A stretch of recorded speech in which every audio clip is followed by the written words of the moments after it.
ফটিকছড়ির বুসপুরুত নাজি ফাতার বস্তালয়ের দ্বন্দ্বর জেরে দাঁড়ি হুবাইয়ের মা এবং প্রতিবন্ধী ভাই মাসুমুরি কুনগুরেন্নে খুনি মাওলানা ইয়াসিনুর আটক করে পুলিশ দিয়ে স্থানীয় মানুষজন হলে ড্রাইভার উঠেন উঠছে স্যার গাড়িতে আছে দুজন দুই পাশে বসে ঠিক আছে।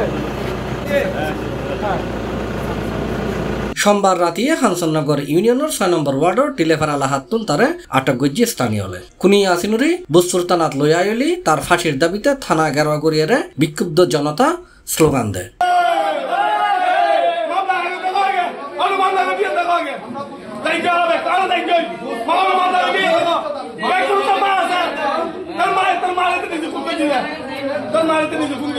পরে উপজেলা নির্বাহী কর্মকর্তা এবং নির্বাহী ম্যাজিস্ট্রেট মুজাম্মেল হক চৌধুরী সেনাবাহিনী ও পুলিশের পাহারায় আসামি ইয়াসিনুরি আদালতত পাঠাই দেন।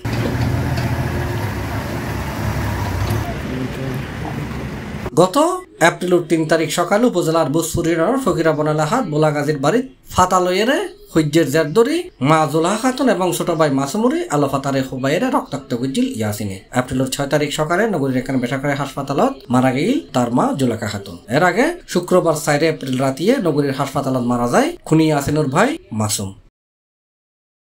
এই ঘটনায় পুরো চট্টগ্রাম জুড়ে তোলফার সৃষ্টি হয়। মানুষজনে খুনি ইয়াসিনুরি অবিলম্বে আইনের আওতায় আনিবের দাবি জানাইছিল। C+ TV Chittagong.